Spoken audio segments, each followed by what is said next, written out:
مسلمان میں اور آپ جس دور سے گزر رہے ہیں، اس دور کی تیزی نے اور معاملات کی شدت نے ضروریات کو بے لگام کر دیا ہے، خواہشات بہت ساری بڑھا دی ہے۔ لازمی نتیجہ یہ نکلا ہے کہ لوگوں کے دل سخت ہو گئے ایک دوسرے کے لیے، مختلف ہیلے بہانے سوچ کے کہ جی چونکہ فلانا بھی ٹھیک نہیں تو لہٰذا میں بھی ٹھیک نہیں، کیونکہ فلاں میرے ساتھ یوں کرتا ہے تو میں بھی رد عمل کے طور پہ یوں کروں گا۔ ہم بھی اپنے دلوں کو سخت کر لیتے ہیں۔ وقت گزرنے کے ساتھ ساتھ آپ دیکھ لیں کہ لوگوں کا رویہ اتنا سخت ہو گیا ہے کہ کسی بھی محکمے کا آپ نام لے لیں، پوچھیں لوگوں سے کہ پولیس والے کس طرح کے ہوتے ہیں، تو لوگ ان کے بارے میں اپنے دلوں میں شدت رکھتے ہیں۔ پوچھ لیں آپ کے وابڈا والوں کے بارے میں کیا خیال ہے، پوچھ لیں لوگوں سے کہ جناب تاجروں کے بارے میں رائے کیا ہے۔ چلیں ساری باتیں چھوڑ دیتے ہیں، مولوی پیر کیسے ہوتے ہیں، دیکھیں آپ نے مسکرا کے کیا حال کر دیا ہے بات کا۔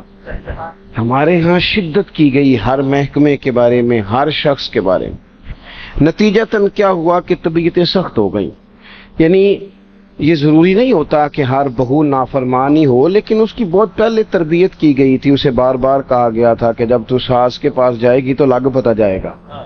تو بیچاری کا پہلے سے ہی ذہن تھا کہ ساس کسی خطرناک چیز کا نام ہے، پہلے سے اسے بتایا گیا۔ ساس کو بھی کہا گیا تھا کہ جب تیرے گھر آئے گی نا بہو تب تجھے سمجھ آئے گی، تو پہلے سے ذہن سازی کر دی گئی۔ تو ہم مزاج کے لحاظ سے آہستہ آہستہ ایک دوسرے کے حق میں سخت ہوتے گئے۔ میرے رسول پاک صلی اللہ علیہ وسلم کا جو پیغام ہے وہ احساس کا پیغام ہے۔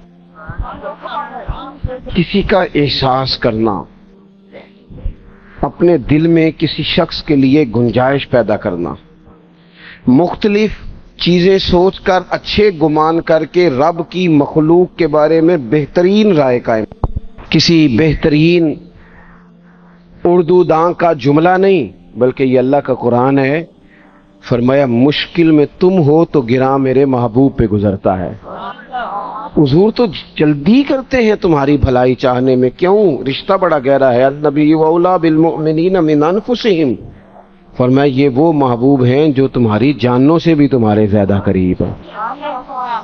رسول کائنات صلی اللہ تعالی علیہ وآلہ وسلم امت کے حق میں نرم دل رکھتے، نرم۔ لوگ سمجھتے ہیں شاید کسی کا بھلا یہ ہوتا ہے اس کو 4 پیسے دے دیے جائیں، شاید اس کا بھلا یہ ہے کہ اسے نوکری پہ لگوا دیا جائے، شاید بھلا یہ ہے کہ اس شخص کو اگر کسی وہ مشکل میں آ گیا ہے تھانے کچہری کے معاملے میں تو وہاں اس کو سہولت دلا دی جائے، آسانی کر دی جائے، کسی کو مضبوط کر دیا جائے، تو یہ اس کے ساتھ بھلائی ہے۔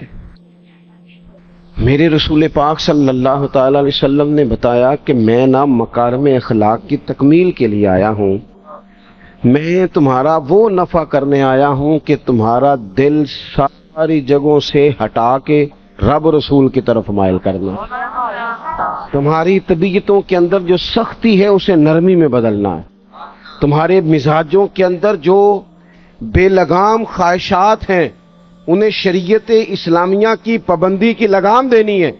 حضور سید عالم علیہ السلام نے لوگوں کی اصلاح کا جو دیکھے نا، اگر کسی گھر میں بگڑے بچے سنور جائے نا تو روٹی تھوڑی بھی ہو تو گزارا ہو جاتا ہے۔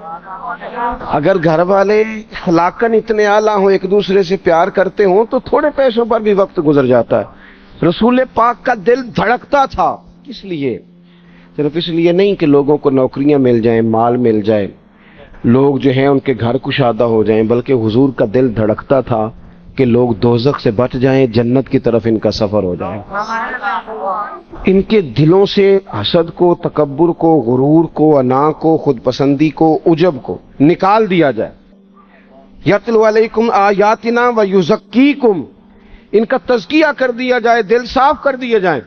رسول پاک صلی اللہ علیہ وسلم احساس کے ساتھ جاتے۔ ہمارے ہاں نا تبلیغ ہوتی ہے لیکن اس میں درد نہیں ہوتا، الا ماشاءاللہ، اچھے لوگوں کی بات نہیں کرتا۔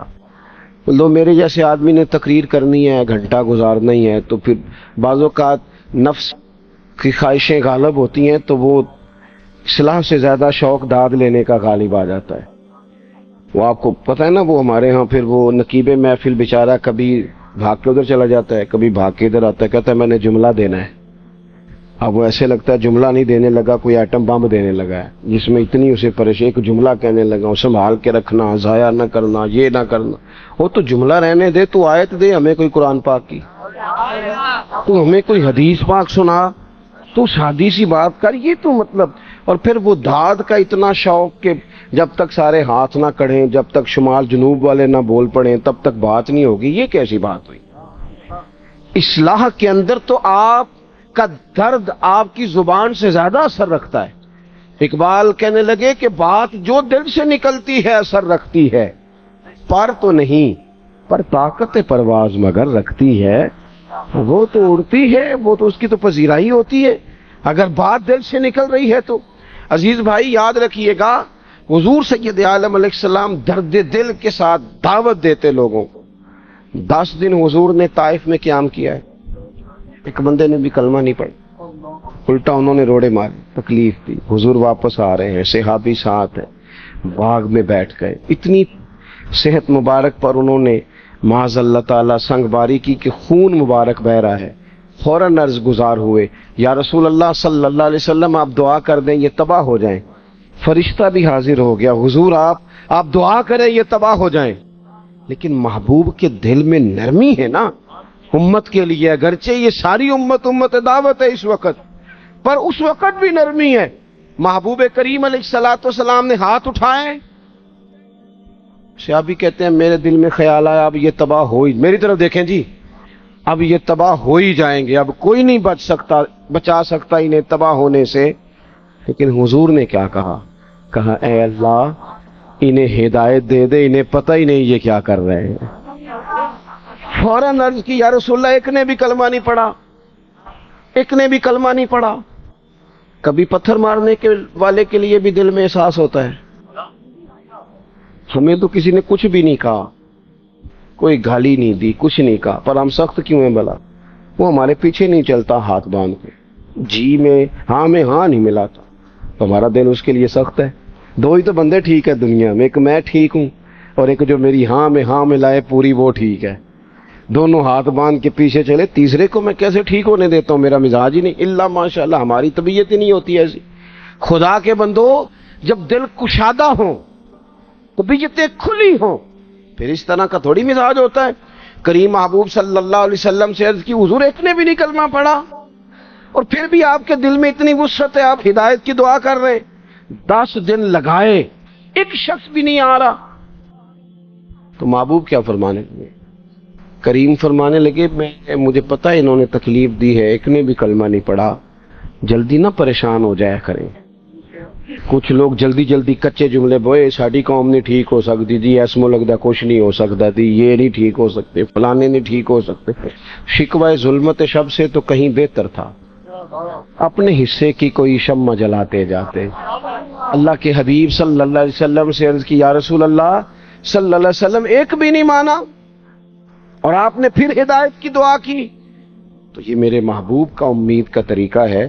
کریم فرمانے لگے اگر آج یہ نہیں مانتے تو پھر بھی تباہی کی دعا نہیں کرنی، یہ نہیں مانتے تو ان کی آنے والی نسلیں مان جائیں گی، مان جائیں گے لوگ. اپنے دل میں جب آپ نرمی لے آتے، ہمارے نا